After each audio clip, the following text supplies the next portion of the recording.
It is good to have our visitors. We're glad that you are with us this evening. We want to remind the men that there is a very important men's meeting that we're going to have tonight, and we hope that all the men of the congregation will stay after worship service tonight and be a part of the men's meeting and the decisions that we have to make concerning the financial future of this congregation. This morning we looked at bold preaching. We looked at the concept of how that the Holy Spirit says speaking the truth in love sometimes means you speak very plainly. You speak very boldly. And we learned that one of the ways the apostles showed forth that they were with Jesus was because of their boldness. Acts chapter 4 and verse 13. They could tell by Peter and John, because of their boldness, that they had been with Jesus. And we emphasized this morning in our sermon this morning that one of the characteristics of God's people and book, chapter, and verse preaching is boldness, and that will show that we have been with Jesus in the sense of studying His Word and knowing more about Him as we look into the Bible. But that is not the only way. That is not the only way, the Scripture tells us, that the world will know that we have been with Jesus. It is a way, but it is certainly not the only way. In John chapter 13, we have an example of Jesus showing humility. They're about to partake of the Passover feast. Jesus takes upon the role of a humble slave as He gets down and He washes the disciples' feet. Peter says, "You will not wash my feet." Jesus said, "You don't understand what I'm doing now, but later on you will fully understand. You have no part with me if you don't let me wash your feet." And then Peter says, "Wash my feet, not only my feet, but also my head as well." He wanted fully to be committed to Jesus Christ, even though he did not fully understand what that meant. And we see here that Jesus, in John chapter 13, gives an example of humility. Be humble and be willing to serve and do the dirty work, as it were, and that's born out of a heart of love. Look at John chapter 13, verses 34 and 35. He says, "A new commandment I give you, that you love one another as I have loved you, that you also love one another." Now notice verse 35, John 13:35. "By this all will know that you are my disciples, if you have love for one another." Now we saw this morning in Acts 4 and verse 13, one way we can show that we're a disciple of Christ and that we've been with Jesus is boldness. Here we're seeing another way. Humble service and loving one another. He says in verse 34, it is a new commandment. Well, it is new simply because of this. Jesus perfectly showed them how to love one another. He was the perfect example. You know, in the Old Testament, it told them to love their neighbor as theirself. But there was no perfect example. No perfect example of that. Because of the best of the people of the Old Testament, they fell short. Jesus comes on the scene. He never sins. He never makes a mistake. He washes the disciples' feet and gives them a perfect example. And He says, "This is a new commandment, that you love one another as I have loved you." That you love one another. This is how people will know that you are my disciples, if you have this type of love for one another. Later on in the book of John chapter 15, verses 12 through 14. Jesus says this, "This is my commandment, that you love one another as I have loved you." See, He's pointing back to Himself as the ultimate example. You love one another as I loved you. Well, how did Jesus love them? Well, during the earthly ministry, He was willing to teach them, to speak to them, to even rebuke them, to guide them, to be patient with them, to show His kindness towards them. You love one another as I have loved you. Verse 13, greater love has no one than this, than to lay down one's life for his friends. And you are my friends if you do whatever I command you. Verse 13, Jesus is about to do that ultimate act of love. He's about to lay down His life for the disciples. He's about to go to the cross for them and for us. There's not a greater love than that. And He says this greater love no one has than this. You lay down your life for your friends. So it's a selfless love and it is a sacrificial love. Selfless and sacrificial. And so Jesus here is saying, you are my friends if you do whatever I command you. I'm willing to lay down my life for you, and you're going to be my friends if you do whatever I command you. In John 14 and verse 15, Jesus said, if you love me, you'll keep my commandments. You'll do what I say. Look at verse 17, same chapter, John 15 and verse 17. These things I command you, that you love one another. So we see here that Jesus is setting forth, this is how you're to treat one another. As I have treated you, you have a selfless love for one another, willing to get down and do the menial task of washing one another's feet. You're going to have a sacrificial love for one another, which means laying down your life for your brothers or sisters. And He says, I command you to do this, that you love one another as I have loved you. We have the perfect example of that in Jesus Christ. And what will be the product of that? John 13 and verse 35. By this, all will know that you're my disciples. People will know that we've been with Jesus.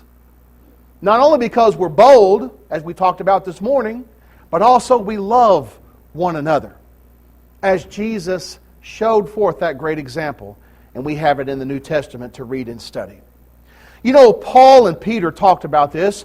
It's interesting to go through the Bible. This is a very interesting study that you can do on your own. The scriptures I'm going to look at are not exhaustive, so you can do this study on your own. Go through the epistles of the New Testament and study the one another passages. Look up that phrase, one another, and see how we're to treat one another. Loving one another, treating one another as we ought. Here's a few examples of that. Romans chapter 12. Romans chapter 12, verse 4 and 5.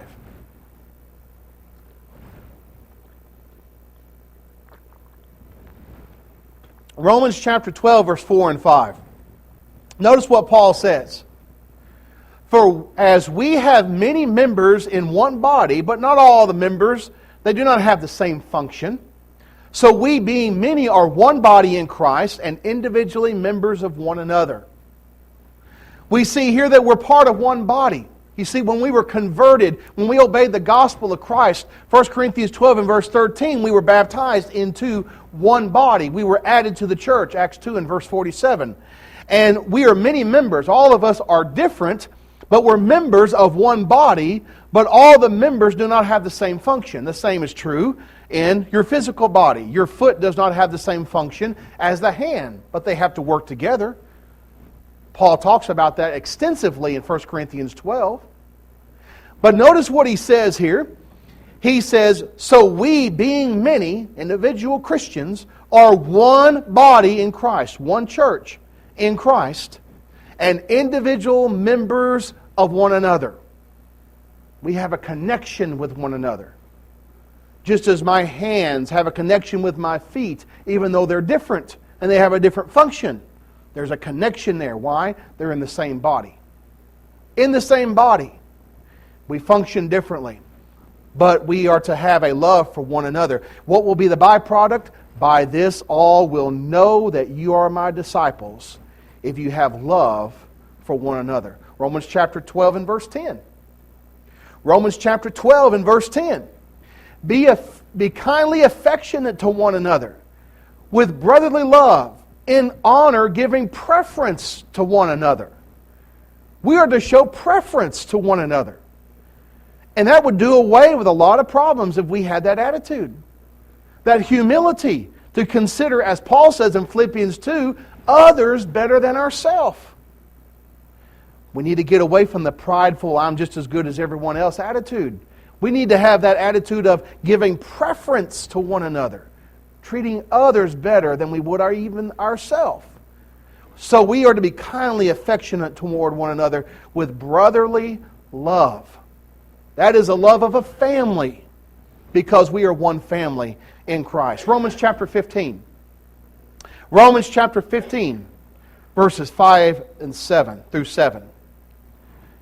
Now may the God of patience and comfort grant you to be like-minded toward one another, according to Christ Jesus, that you may with one mind and one mouth glorify the God and Father of our Lord Jesus Christ.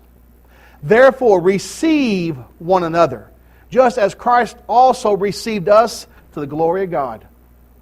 Here the Holy Spirit through Paul is telling us that we are, by the patience of God and the comfort of God, are to be like-minded toward one another.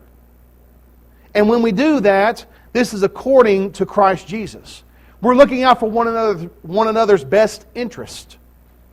That we may be of one mind and one mouth. That goes back to 1 Corinthians 1 and verse 10. That there be no divisions among us. That we all speak the same things. No divisions. But you have the same mind and the same judgment. Why? We have the same standard. And we have the same agenda. To glorify God. When people have personal agendas, causes problems. Causes strife within a congregation. But if our agenda is to glorify God and to do His will, we're going to have one mind and one mouth, glorifying God the Father, our Lord Jesus Christ. And He says in verse 7, we are to receive one another, just as Christ also received us to the glory of God. This is the love that we're showing toward one another in the body, which is the church. And when we do this, all will know that we are disciples of Christ. John, the apostle, has some more to say about that in 1 John chapter 3. 1 John chapter 3 and verse 23. Many things about loving one another in John. But look at 1 John chapter 3 and verse 23. The Holy Spirit through John says, and this is His commandment, that we should believe on the name of His Son Jesus Christ, and to love one another as He gave us commandment. It is a command for us to love one another. Have you ever thought about that? He's commanding us to love one another because it's not born out of the emotions. This type of love is an act of the will. The act of the will. Feelings come and go. The feelings will be there if we act upon the command to love one another. But if we wait to love one another until we feel like it, we may not ever love one another. I got to wait till someone loves me for them to love me. I got to wait till they feel that for me. Or I got to wait till I feel like loving someone to love them. That's not how it works. It's a command. It's an act of the will. That's how we could love our enemies. Jesus on the cross being crucified said, Father, forgive them. They know not what they do. He loved them. Did He like what they were doing? No. Did it feel good to Him? No. But He wanted the best for them. It's born out of our will. So it is a command. He gave us a command that we should believe on the name of the Son of God and to love one another as He gave us commandment. When we do this, people will know that we are the disciples of Christ. Peter has this to say about it. 1 Peter chapter 4, verses 8 and 9. 1 Peter chapter 4, verse 8 and 9. The Holy Spirit through Peter says, and above all these things, have fervent love for one another, for love will cover a multitude of sins. Be hospitable to one another without grumbling. When we do this, when we fulfill this love to one another, and continue throughout our life, living together, worshiping together, working together as God's people, by this all will know that we are the disciples of Christ. By this, people will know we have been with Jesus. Perhaps there is someone here tonight that needs to obey the gospel. Know the love of God toward you is that He sent His Son into the world that you through Him might be saved. John chapter 3, verse 16 and 17. If you believe in Christ with all your heart, you're willing to confess He's the Son of God and repent of all your sins, we have water available and we can baptize you, immerse you in water for the forgiveness of sins. The blood of Christ will cleanse you and you will be added to the church. If you've done that and gone astray, perhaps you have not loved your brothers and sisters as you ought. Repent and come back to the Lord. As always, the choice is yours while we stand and while we sing.